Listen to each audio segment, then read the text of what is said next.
ግን ይታመማል እንዲሁ ካንሰር ለማንም አይስጠው እንኳን ለሀገሬ ልጆች ግን እንዲህ ያለ ቀልድ ባይቀልዱ እና እሷ ቤት ገብቼ ብር ሰጡኝ ወደ 230 ሺህ ብር ገባልኝ እሷ ቤት ገብቼ ሳርዬ ቤት ቃል የገባችሁ ቃላችሁን ለምን በላችሁ አለች እሷም አዚዛ ቤት ማለት ነው ያ ብር ጠቀመኝ ግን ብሩ ጭራሽ በረከት የለውም ወላሂ በምን እንደሚያልቅ ራሱ አላውቀውም ቤት ኪራይ አልከፍልም እንደነገርኩሽ ያው በፊት ኪሞ ውድ ነው የጨረር ደግሞ አንድ ጊዜ 50 ሺህ ብር ከፍያለሁ እንጂ የቀረ ያው ዝም ብሎ ነው የሚያልቀው ሰር ስመጣ ባጃጅ በቀን 600 ብር ከፍላለሁ የባጃጅ ደግሞ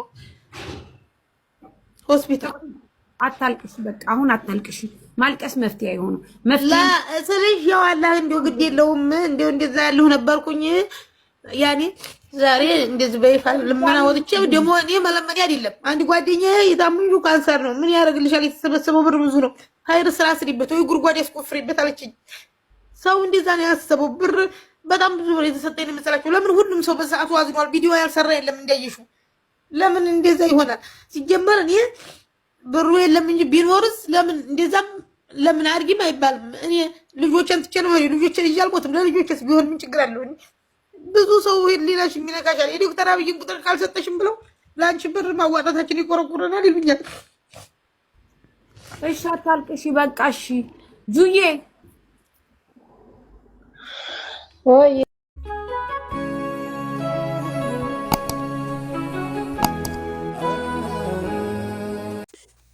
መስጠታችን ባይቀር ሰውን መጥፎ ነገር ተናግረን የሰውን ልብ መስበሩ አስፈላጊም አይደለም አግባብም አይደለም።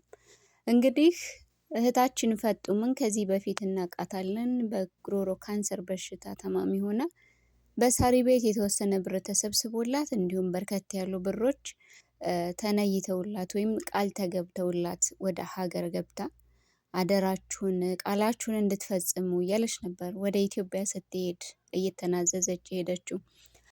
አሰላሙ አለይኩም ወራህመቱላሂ ወበረካቱ ውድ ቻናሌ ቤተሰቦች እንደምን አላችሁ? ክርስቲያን ወገኖቼ ሰላም ለእናንተ ብያለሁ። በያላችሁበት ሰላማችሁ ብዝት ትርፍርፍ ይበልልኝ። ከመጥፎ ነገር ፈጣሪ ይጠብቃችሁ ኢንሻአላህ። እንግዲህ እህታችን ፈጡም በሚያሳዝን ሁኔታ ዛሬ በጣም ብሷት እየተናገረች ነው፣ እያለቀሰች ነው። አንዳንድ ጊዜ የታመመን ሰው ተናግረን ባናስለቅስ እጅግ በጣም መልካም ነው። መርዳት ባንችል መልካም ነገር መናገር፣ አለበለዚያም ደግሞ ዝም ማለት ጥሩ ነው ማለት ነው። እንደውም የዶክተር አብይን ቁጥር ካላመጣ ስጭን ብለዋት እምቢ ስትላቸው አንቺን መርዳታችን ይጸጽተናል የሚል ቃል ሁሉ ይናገሯታል። ይሄ እኮ በቃ ሰውን የማይለቅ የማይሽር ቁስል ማሳመም ነው። ስለዚህ ከእንደዚህ አይነት ተግባር ራሳችንን መቆጠብ አለብን። ምክንያቱም ነገ ጧት እኛ ላይ የሚደርሰው ምን እንደሚደርስ አናውቅም ማለት ነው። እኛ በአላህ እጅ ነን። ፈጣሪ ለእኛ ምንን አምጥቶ እንደሚሰጠን ምን ላይ እንደምንወድቅ የማናቅ ሰዎች በሰው ላይ ክፉ ማሰብ ክፉን ማሴር ጥሩ አይደለም። በራሷ አንደበት ምን አይነት ቦታ ላይ እንደሆነች ምን አይነት ደረጃ ላይ እንደሆነች የራሷን ቪዲዮ አስገባላችኋለሁ። ከራሷ አንደበት ታዳምጣላችሁ ማለት ነው። ነገር ግን በጣም ታሳዝናለች። ያው ይሄ በሽታ ደግሞ አላህ ይጠብቀን፣ ከእንደዚህ አይነት በሽታ አላህ ይሰውረን። ይሄ መርዝ የሆነ በሽታ ነው፣ መምጫው የማይታወቅ በሽታ ነው እና እንግዲህ እቺ ልጅ ታዋቂ ብትሆን ወይም አንድ ታዋቂ ቲክቶክ ላይ ወይም የሆነ ሚዲያ ላይ ታዋቂ ቤተሰብ ቢኖራት እስካሁን ትታከም ነበር። እስካሁንም ቸገረኝ ብላ አትመጣም ነበር። እንግዲህ እንደተባለችው ደግሞ ስጋ ቢ ነው የምትባለው። ስጋ ለመብላት ደግሞ ኢትዮጵያ ላይ በጣም ከባድ ነው። አንድ በግ ለመግዛት ወይም አንድ ፍየል ለመግዛት ከ10 ሺህ ብር በላይ ነው። እች ልጅ ደግሞ ልጆች አሏት። ኢትዮጵያ ነው ቁጭ ያለችው። እንዴት አድርጋ እጅግ በጣም ነው ያሳዘነችኝ። ነገር ግን እስኪ ከራሷ አንደበት የራሷን ቪዲዮ አዳምጡት፣ ዱዓ አድርጉላት። የምትችሉ ደግሞ 5ም 10ም እርዷት እላችኋለሁ። ውድ ቤተሰቦቼ የእሷን ቪዲዮ ላስገባላችሁ። ከእሷ አንደበት እስኪ እናዳምጣት። ምን አይነት ቦታ ላይ ነው ያለችው? የቲክቶክ ፔጅ ላይ ኢትዮ ባለኝ ያንን ሰብስክራይብ እያደረጋችሁኝ ገንዘብ ተከፋይ መሆን ስለጀመርኩኝ በድጋሚም ገንዘብ እንድከፍል እናንተን እንዳላስቸግር በድጋሚ ለልጆቹ የጉሮሮ መዝጊያ ለሕክምና የሚሆን ብር ስለምፈልግ ይሄንን እንድታግዙ ብለሽ ተናገሪ። ይቀርጹሻል፣ የሚቀርጹ ልጆች አሉ። ያርዬ አንድ ነገር ብልስ ደግሞ አሁን ላይ ቻሌንጅ ቢባል ነገር መጥቷልና ያኔ ስልሽ እኔ ብዙ ቻሌንጅ አልፈልግም። ብዙ ሰብስክራይብ ከሆነ ብዙ ሰብስክራይብ ምናምን አልፈልግም። ትንሽ ለምሳሌ ከሊያበሉ ካለችበት ለምሳሌ 20 ሺህ ከሆነ 50 ሺህ ትግባና ይሄን ያህል ምናምን የሚሉ ካሉ እንደዛም ችግር የለውም። ያኔ እኔን በማንኛውም ነገር ማገዝ። አንቺ ቻሌንጅ ታዘጋጃለሽ? ብር አለሽ? አፋጡ ማለት አልገባሽም ሳሪ። ለምሳሌ አሁን የ70 ሺህ ነኝ ፎሎ ለምሳሌ እኔ ሌላ ሰው ነኝ። እኔን 70 ሺህ አስገብኝና እኔ 100 ሺህ ብር ሰጥሻለሁ። ለምሳሌ እኔ ሌላ ሰው ታማ ማለት ነው። ምሳሌ ነው የምነግርሽ። ምን ያደርግልሻል ማሪ? አንቺ እንደዚህ አይነት ደረጃ አይደለሽም። ለምን ትለፈልፊያለሽ? ለምን አንቺ ራስሽ እንደዚህ ታውቃለሽ? ታመሽል እንዴ ማሪ? የምን ቻሌንጅ ነው? ወይ ጉርሽ አንቺን እኛ መርዳት ማገዝ አለብን። በቃ አለገ። ቻሌንጅ ምናምን ሌላ ነው ፋጡ። በየቦታው እየገባሽ ፎሎ አርጓት እንዲያርጓት ምናምን ነው የሚል። እኛ አንቺን እናግዝሻለን። የምን ቻሌንጅ ነው? አያስፈልግሽም። አንቺ እኛ እናግዝሽ። ይኸውልሽ እህቴ አንቺ አሞሻል። ስላመመሽ እገዛ ያስፈልግሻል። አብረንሽ ነው የኖርነው። እዚህ ስደት ላይ ነሽ። ስለዚህ የፈለገ ነገር ቢሆን በቻሌንጅ ገብቶኛል ጋይስ። አሁን እኔ እሷ የምትለው ቻሌንጅ ስጡኝና ቻሌንጁ ላይ ልሳተፍ ነው የምትለው። ለምን እንደዛ ያስፈልጋትም እንዴ? እንደሷ እየወጣች እንደ ቁራ ስጮ ልትውል ነው እንዴ? እንደ ሁሉም ቤት እየገባች ነው። ለአዚም ጋይስ እሷ መረዳት የሚያስፈልጋትን እኛ እናግዛታለን። በቃ እሺ ውዴ፣ እንደዛ ነው የሚሻልሽ። እኔ እንደሚሰማኝ እንደዛ ነው ፋጡም። እሺ ሳሪ እሺ በቃ እንግዲህ ጥያቄ ፋጡም አንቺ ትችዋለሽ? በየቦታው እየገባሽ ፎሎ ከሌም ፎሎ አድርጉልኝ ማለት ትችያለሽ እንጂ ስልሽ ያኔ ያለሁበትን ስነግራችሁ ያረጉ ከሆነ ነው እንጂ እሱማ ከባድ ነው። እያየኋቸው ነው። ፋጡማ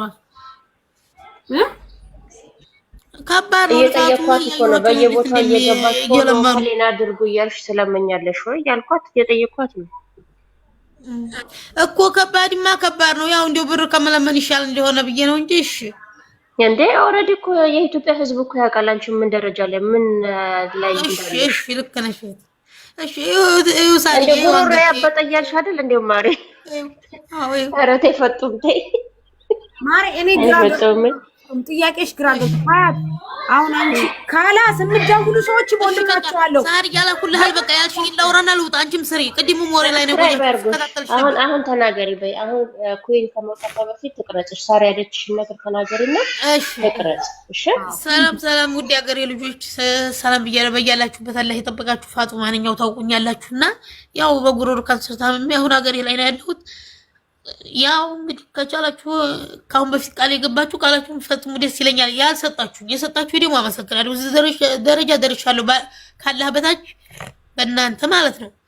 እና ያው እንደዚህ ነው የምለው። እና ደግሞ ዩቲዩብ ከፍቻለሁኝ። ዩቲዩብን እየገባችሁ ሰብስክራይብ ብታደርጉልኝ ይሄን ቪዲዮ የሚደርሳችሁ ሁላ ያኔ ቪዲዮ ስለቅ ደግሞ የዩቲዩብ ቪዲዮ 8 ደቂቃ ነው። ያችን 8 ደቂቃ እየጨረሳችሁ ባታዳምጡም እየከፈታችሁ ካያችሁልኝ ይቆጥርልኛል። ያው አሁን እንግዲህ ሀገሬ ዳርሮ ብዬ ነበር ወይ ባህር ዳር ወይ ወደ አዲስ አበባ ጠጋላለሁ ብዬ ነበር። አሁን ከተተሉን አመት መከታተል አለብሽ ተብያለሁኝ። አሁን ለአንድ አመት ገና ዘውጅ ማቆያለሁ። ከዚህ በኋላ 6 ወር ማለት ነው። አሁን የመጀመሪያው ቀጠሮ መስከረም 3 ነው። ከዛ በኋላ አይተን ደግሞ የሚወሰነውን እነግርሻለን ብለውኛል። ዙሮ ምላችሁ ነገር እንደዚህ ነው። ደግሞ እንግዲህ ያለው ሁላ ነገር ይሄ ነው። በተለዩ ደስ ይለኛል። እናንተንም አላህ ይጠብቃችሁ ከእንዲህ አይነት ከባድ ፈተና። ቻርዬ በቃ ፋጡም እኔ ምልሽ ስሚኝ፣ አዳምጪኝ። አሁን እኔ ሁለት ጥያቄ ብቻ ነው የምጠይቅሽ። እሺ ሁለቱም ብቻ ነው የምትመልሽልኝ። አንቺ አሁን ባለሽበት ሁኔታ እገዛ ያስፈልግሻል? ብር ያስፈልግሻል? ይሄን ብቻ መልሽልኝ። ሳሪ እንዳልኩሽ እኔን ስሚ፣ እንዳልኩሽ ቃል የገቡ ሰው 10 ሺህ 5 ሺህ ምናምን ቢያስገቡልኝ ደስ ይለኛል። ግን ደግሞ ለምናችሁ ሰጡኝ። አሁን ላይ አይደለም ለምመሰለሽ ሳሪ ስሚኝ፣ ማንኝ ለምናችሁ ሰጡኝ ማለው ሐኪም ቤት ይሄን ያህል አምጪ አልተባልኩም። አሁን ላይ ያው የኑሮ ውድነት ችግሩ ነው። 10 ሺህ ብር ቃል የገቡት 5 ሺህ ብር የሚያስገቡልሽ ስለሌለሽ አይደል? ስለተቸገርሽ አይደል? ነው ሳሪ። ግን ደግሞ እያልኩሻለሁ ሌላ ጊዜ ከተባልኩኝ ደግሞ ያኔ እህቴ ሁሉ ጊዜ እኮ መለመን ይከብዳል። መስጠት ነበር እንጂ ደስ የሚለው ሳሪ እሱ አባባሏ። አሁን ለምሳሌ መስከረም ላይ ውጤቱ ሲመጣ ገንዘብ ሲጠየቅ እንዳይሰለችው ይሄንን በማሰብ ነው ሰው የምትለው። እና ጁዬ ታዲያ ገና መስከረም ላይ ገንዘብ ይጠየቃል ተብሎ አሁን ትሙት እንዴ በችግር ኖ